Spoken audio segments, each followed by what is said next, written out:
Transcript of Chair Powell's opening statement. May 1, 2024. Chair Powell, good afternoon. My colleagues and I remain squarely focused on our dual mandate to promote maximum employment and stable prices for the American people. The economy has made considerable progress toward our dual mandate objectives. Inflation has eased substantially over the past year while the labor market has remained strong, and that's very good news. But inflation is still too high. Further progress in bringing it down is not assured, and the path forward is uncertain. We are fully committed to returning inflation to our 2% goal. Restoring price stability is essential to achieve a sustainably strong labor market that benefits all. Today, the FOMC decided to leave our policy interest rate unchanged and to continue to reduce our securities holdings, though at a slower pace. Our restrictive stance of monetary policy has been putting downward pressure on economic activity and inflation, and the risks to achieving our employment and inflation goals have moved toward better balance over the past year. However, in recent months, inflation has shown a lack of further progress toward our 2% objective, and we remain highly attentive to inflation risks. I will have more to say about monetary policy after briefly reviewing economic developments. Recent indicators suggest that economic activity has continued to expand at a solid pace. Although GDP growth moderated from 3.4% in the fourth quarter of last year to 1.6% in the first quarter, private domestic final purchases, which excludes inventory investment, government spending and net exports, and usually sends a clearer signal on underlying demand, was 3.1% in the first quarter, as strong as the second half of 2023. Consumer spending has been robust over the past several quarters, even as high interest rates have weighed on housing and equipment investment. Improving supply conditions have supported resilient demand and the strong performance of the U.S. economy over the past year. The labor market remains relatively tight, but supply and demand conditions have come into better balance. Payroll job gains averaged 276,000 jobs per month in the first quarter, while the unemployment rate remains low at 3.8%. Strong job creation over the past year has been accompanied by an increase in the supply of workers, reflecting increases in participation among individuals aged 25 to 54 years and a continued strong pace of immigration. Nominal wage growth has eased over the past year and the jobs-to-workers gap has narrowed, but labor demand still exceeds the supply of available workers. Inflation has eased notably over the past year but remains above our longer-run goal of 2%. Total PCE prices rose 2.7% over the 12 months ending in March. Excluding the volatile food and energy categories, core PCE prices rose 2.8%. The inflation data received so far this year have been higher than expected.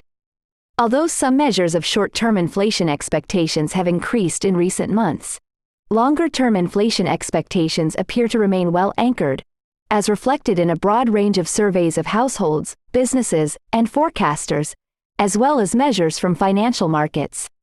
The Fed's monetary policy actions are guided by our mandate to promote maximum employment and stable prices for the American people. My colleagues and I are acutely aware that high inflation imposes significant hardship as it erodes purchasing power, especially for those least able to meet the higher costs of essentials like food, housing, and transportation. We are strongly committed to returning inflation to our 2% objective.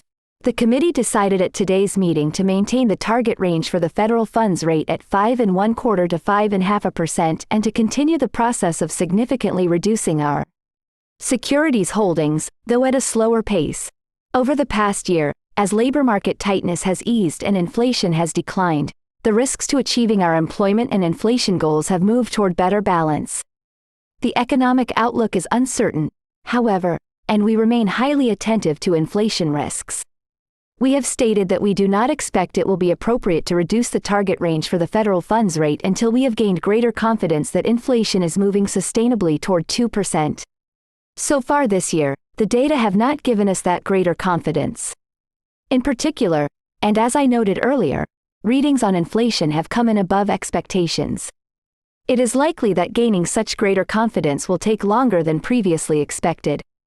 We are prepared to maintain the current target range for the federal funds rate for as long as appropriate. We are also prepared to respond to an unexpected weakening in the labor market.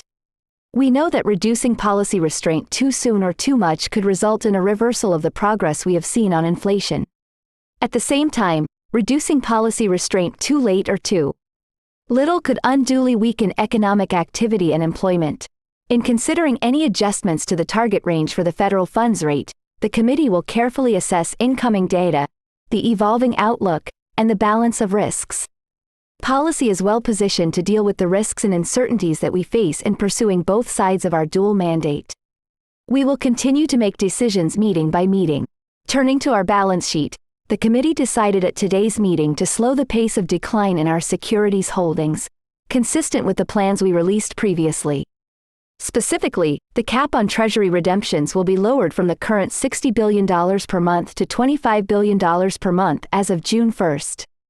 Consistent with the committee's intention to hold primarily Treasury securities in the longer run, we are leaving the cap on agency securities unchanged per month and will reinvest any proceeds in excess of this cap in Treasury securities.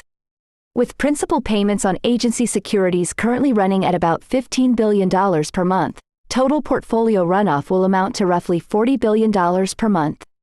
The decision to slow the pace of runoff does not mean that our balance sheet will ultimately shrink by less than it would otherwise, but rather allows us to approach its ultimate level more gradually.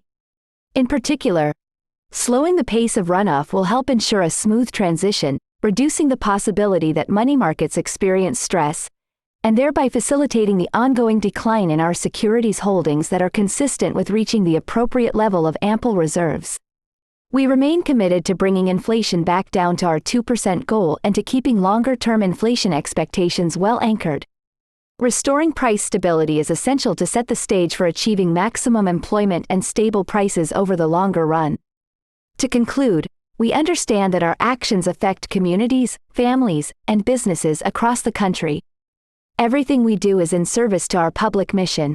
We at the Fed will do everything we can to achieve our maximum employment and price stability goals. Thank you. I look forward to your questions.